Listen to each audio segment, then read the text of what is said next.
Saseni. I hope you guys mko sawa kabisa cause nimewamiss. Nasemanga nimewamiss na venye nawapenda kwa sababu naisikianga. I feel it. Na leo asee ni ile siku nyinyi wote ama sisi wote tumegoja.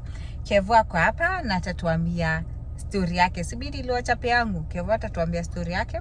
Alafu tusikie venye yake ilikuwa ama iko hadi wa leo. Anyways guys, so najua watu wengi wataka kujua venye sisi tulipatana mimi na Kevo, lakini hiyo ni story ambayo ita take time na tutakaa chini tuwapigie kama tumeangalia macho kwa macho.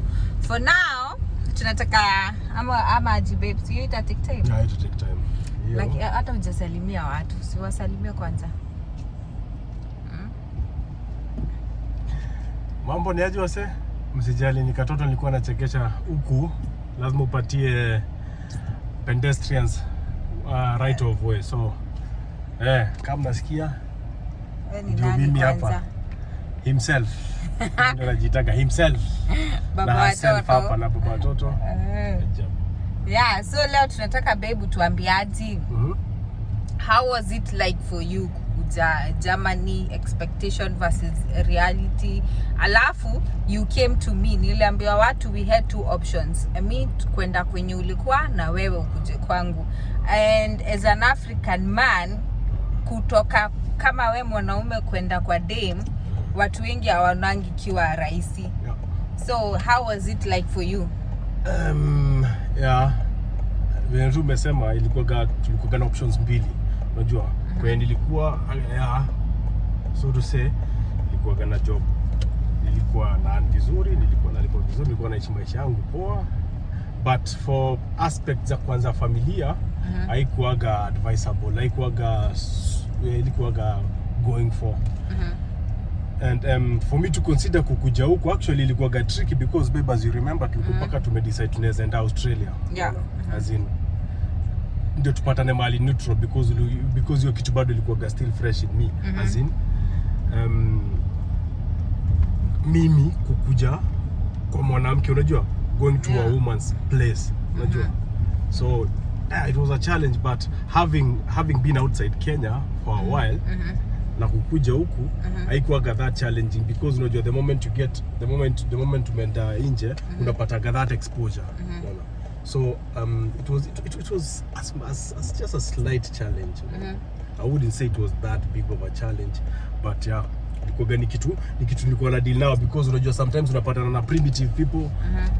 And watu old school, let me not say primitive people, watu old school, watu wako na utamaduni sana. Mtu anaanza kukuambia hey mazee, na sasa itakuwaje, unajua, unajaribu ku reason. Yeah, one where your heart is, that's where your home is.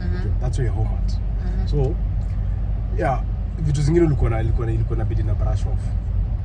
And alafu we had to weigh our options. Yeah, like true. Mimi nilikuwa nimeset a good foundation hapa, so going to start a fresh place ingine, it was an option, but it was hard. Ingekuwa hard for both of us. Katu ungeenda kusettle mahali kwingine, which is not a neutral point, which is not where you are or where I was. Kwenda mahali neutral, si wote wawili tungeanza from scratch both of us. So I had like to put my ego down. I had to swallow my pride. And nikakuja hapa. And it was quite hard because before nikuja, as you remember me back in Kenya after kutoka kurudi Kenya, it was hard for me because I was there and I was like almost eating on my resources because kuandikwa Kenya it was like an option for me. So still kulikuwa na process ya harusi which took a big muscle of what I had and from what you had. And me being there, like, as in ilikuwa drain mentally, psychologically, to a point I was like almost giving up, but just still I'm not gonna. The long distance relationship was not easy. It wasn't easy. But the beautiful part is like the family was there for me back at home. I was also there for you. There for me, unajua, as in you never gave up on me. I almost gave up on myself. Unajua, I almost call it quit. Nianze nijue kwenye enta, as in, cause for me being in Kenya wasn't like an option. Unajua, as in after being out sikuwa na imagine tarudi Kenya naanza kulipwa sijui ngiriso sijui nini. Nilikuwa najaribu kupiga hizi hesabu hii pesa na shanga hii pesa sasa nitafanya nini na unajua Alafu still I didn't bear in mind ati kutoka Kenya ni kuja huku itakuwa hard more than, so to say, more than nilikuwa Kenya, because kuja huku one thing I had done basic language, kumfanya basic language, basic German, and I came here and I found myself in a position whereby what I did as basic was just for me to be hard communicating, but not, it wasn't enough for me to understand once I ask for something, when somebody responds and you're speaking to a German or somebody who's been here for a while, as in wanameza mambo zingine wanaongea na mapua wengine, unajua. So that was one of the transitional challenge. The other one, kukuja hapa unaanza kuona you can't work one. You have to continue with your language classes. Unajua, before you start anything, before you even start like getting your papers recognized on what you've done back, or what your profession was, kukuja hapa, before you get your papers recognized, you have first of all to polish on your language. So hiyo ilikuwa challenge mazee, because ulikuwa unaenda mahali mazee unaanza kusoma na watu, alafu unaanza kusoma na watu wengine, unajua ni wakimbizi, watu wengine yaani wachukulii mambo serious, wanasoma because wanalipwa na gava. So when I came here, I came to understand that my wife was earning good. So when we went to ask for help, they gave us they told us, we cannot help you or pay for you in anything because your spouse or your partner apparently earns more than enough. So we can even add another family, another person who's not in a position kujisaidia kwa hiyo familia yenu because mko na pesa enough. So in other words, walikuwa wanajaribu kusema hawezi nisaidia, hawezi nisomesha. And I used to pay 400 euros a month, right? I used to pay 400 euros a month for the German language. So you can imagine, for the, was it 6 months? For 6 months, I'm there, and I'm not paying for myself because I'm not in a position to. I'm being paid for. Natoka shule narudi home, nakaa kwa nyumba. Sadly back then tuko na katoto kangeni busy, unajua.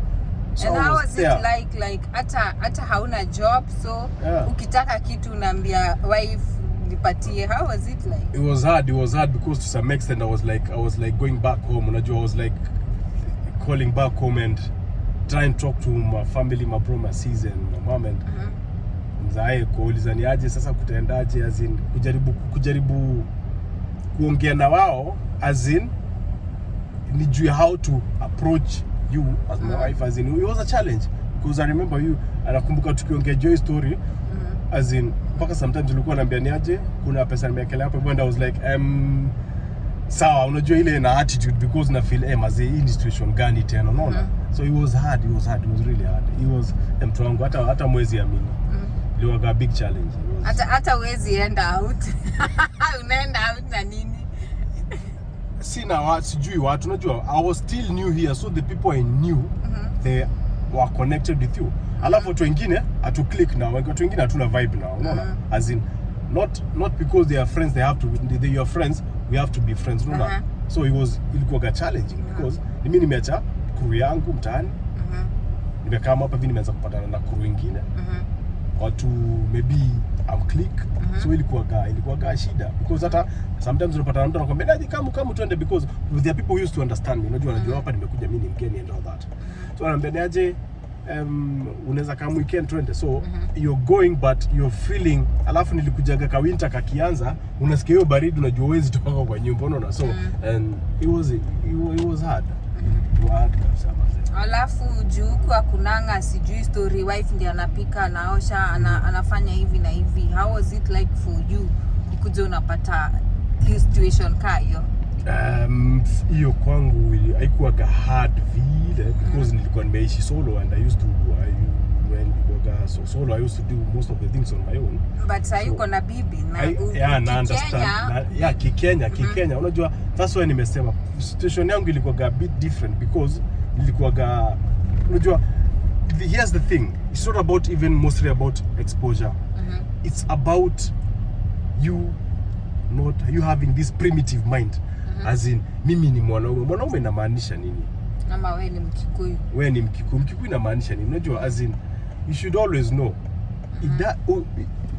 venye tu nafikiria ama venye una feel if there's that aspect yenye na kufanya ufeel mwanaume dume sana kwa nyumba, jo uko na inferiority complex. I'm saying that honestly. I'm saying that loud enough. Jo uko na inferiority complex. The moment umekaa mahali anything inafanyika, una pull out that mwanaume card, like how people pull out the race card. Once you're being challenged, unaanza kupull the race card.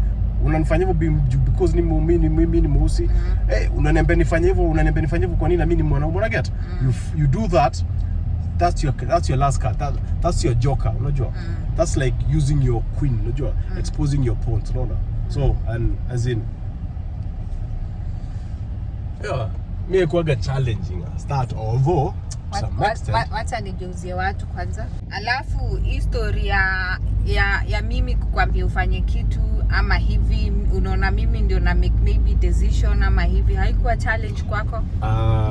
Honestly speaking, I would say it was a challenge. Haikuwa challenge as such, because one, you used to know that you were already here before me, you were already exposed, and you had already enough information about the place. So anything you're telling me and it used to be helpful because it was like guidance, forget. Haiko inafika mahali unaona nikaa inakuwa too much ama ni kama nakubeba kaa ng'ombe? No.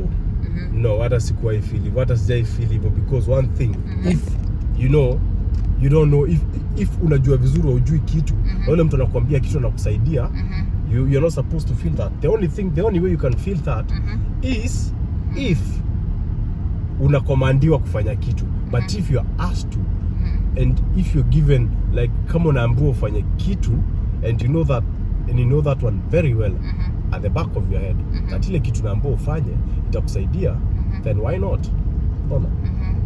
Yeah, so alafu swali lingine ni did the situation ever made you feel like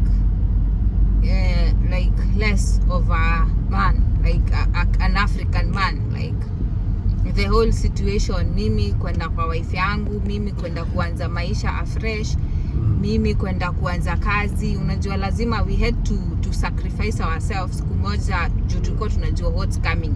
So hata ukisoma hizo 6 months intensive, tulikuwa tunajua at the end of it all, we are going to have like good things happening for us. Exactly.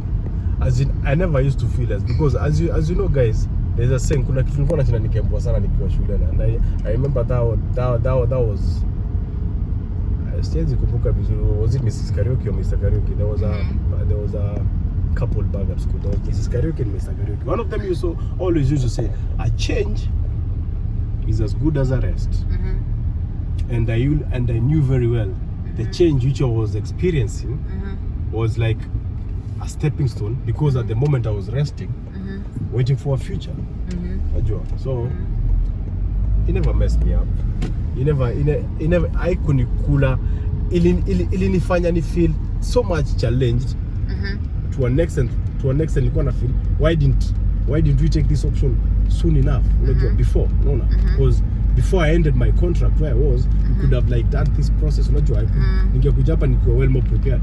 But how can you learn if you don't know something? As in, if you don't have enough information, because both of us at the beginning of it all, we didn't have the whole, hatukuwa na information yote, so tulifuata mapenzi, tulifuata roho.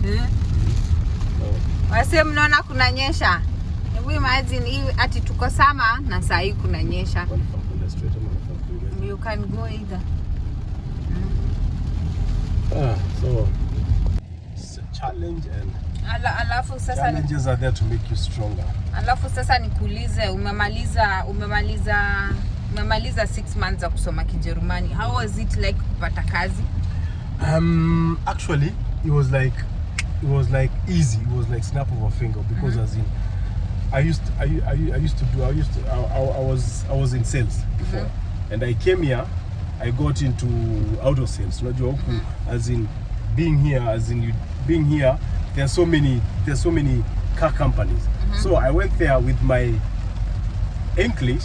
It was easy for me because I used to be like a translator from the German market to the Chinese market. So your switch ilikuwa easy for me. So niliingia hapo with my basic German and my, so to say, perfect English.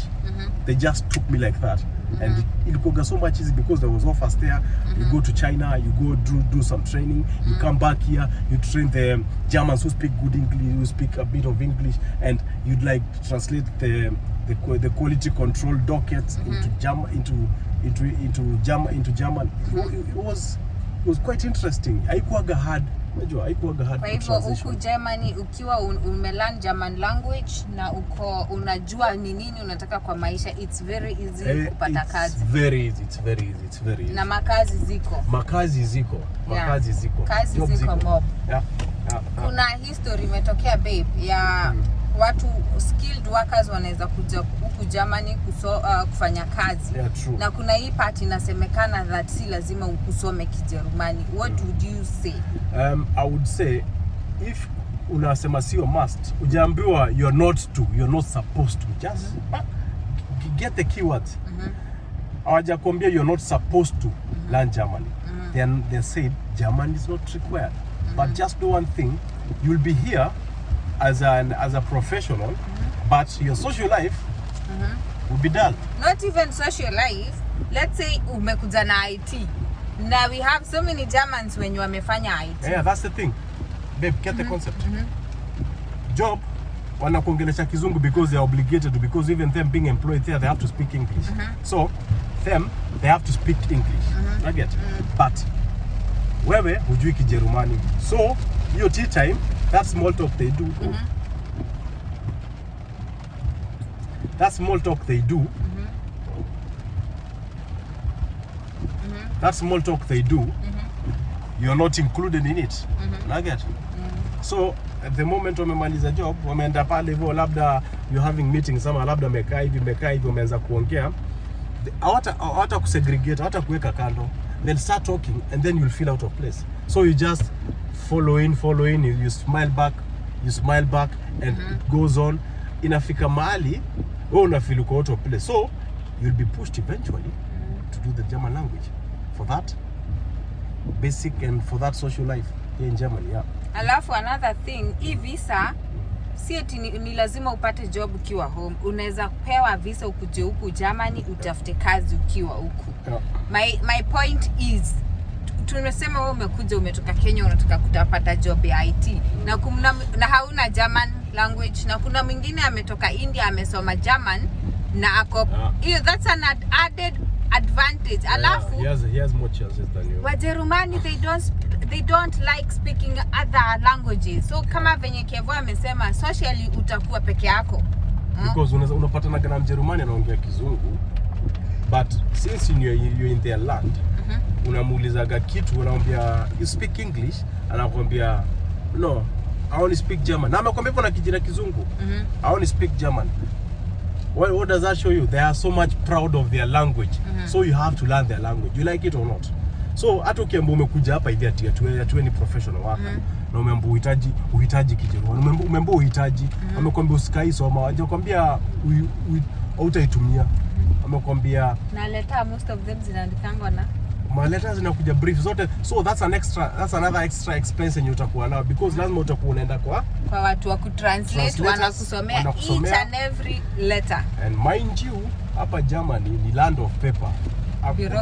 Hakuna mambo tunaambiwa ati kitu unatumua kabarua hivi kalitumago 2 years ago unakatupa. Kama ni kabarua ka hivi unaweza tupa, lakini any official government letter unatumiwa, watch out, keep it. You might need it after 3 years.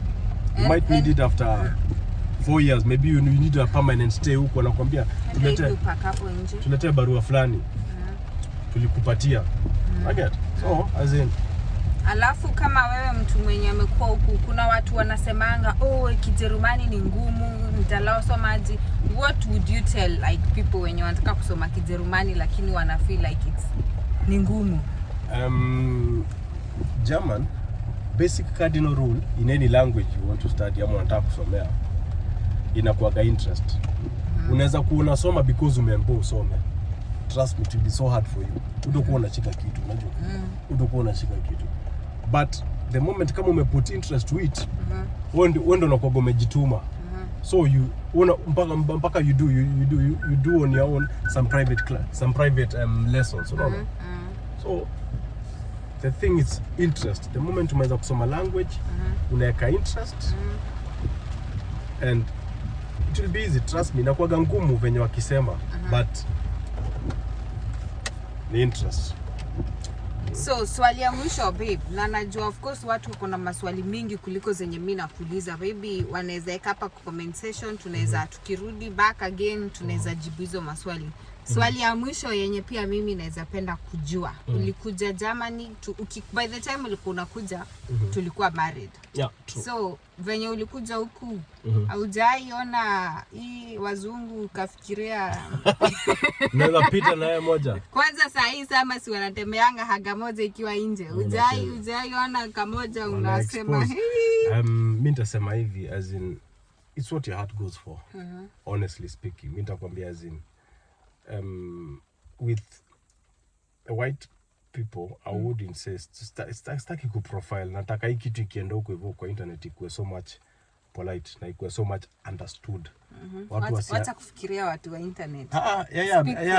I'm speaking from my heart because it's my mouth and my face which be used against me. Unanipata? So I have to be very careful nikiaus druk any statement. As in I'm not profiling, I'm not saying anything against anybody. I'm just saying due to the Europeans or the Americans or other first world countries having so much exposure, you manaweza sema evolution ama manaweza sema ni exposure ni wako nao sana. Their relationship status or their marriage kuishi, yani inatagwa nini hii jina inatumika gani, inatagwaje as in lifespan ama lifespan ya relationship kwa wao inakuaga 10% or 90%. Either they give it all ama till death, ama wanakupatia yote, alafu wanaamka siku moja na kuambia unajua ni aje, tunafaa kuongea ni nini mbaya, mimi sikupendi, mapenzi imeisha, so itabidi utoke. And mwanaume ndiye anatokaga, that's the cardinal rule. So that's what happens. Lakini babe hujajibu swali. Yeah, that's when I compare uncertainty. If you know where your heart wants, what your heart goes to. Lakini unajua venye mimi nilikuja nilikuwa curious. Wewe uko hata na for that unclassified information, put it aside. Wewe uko na hiyo chance hata uko. Sikupata hiyo chance. Uko na hiyo opportunity. Nilikuja kama nimewekwa pingu. Alikuwa amefungwa. So babe, tubalize. Wale watu wangetaka kukuja, unaweza waambia aje, is Germany a place unaweza kuja, ama wewe ukipatiwa another chance unaweza exit Germany kabisa? I wouldn't exit. Actually, I would say it's one of the safest place to be, and stability, stable actually, honestly speaking.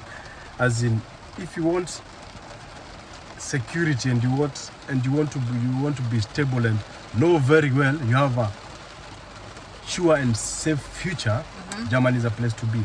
And if you want to make money here, jitume. Jitume, usigoje kuandikwa, usigoje just the source of income to be the only thing you have. Jitume, just do something extra. And when you come here, do something which you know you can be able to be self-employed, or you can be able to make money extra on your own. Hata kama umeandikwa, jaribu kutafuta side hustles, as in biashara za kando, unajua. So anybody mwenye akona ka chance ama akona ka interest kwa kuja Germany, Europe, I would recommend you Germany, so to say. But if you want to come here, you just try and make sure you come here on a legal status, because that's the only way, that's the only best way I know. Hizi zingine mimi nazisikiaga na nasemaga, and some of the stories nasikiaga, they're actually so hard what people go through, so sitakagi kuimagine. And as in, I would like anybody to go through what people wanasemaga, mazee siwezi taka kupitia your pain, your struggle tena. As in, mimi nasema asylum seekers and all that, as in, it's a big challenge. It's a big challenge. But if you're coming here legally, Yeah, why not? Sawa guys, kama mna maswali zingine mngetaka kusikia from me ama Kevo, put them hapo kwa comment section na tutawachangamkia on the next one. Alafu babe, utokelezeange mara mingi, watu wanakuulizianga. Acha waulizie. Wacha wakumiss. Sema tunataka kumisiwa. Hapana, sikumisiwa. You know me, my life is not social. As in me being on the cameras in once in a blue room. So sasa unasikia jishai na venye wewe ni handsome. See your life. Sawa guys, I appreciate it a lot. Thank you so much guys, and till the next one. Bye bye. Adios. Ciao.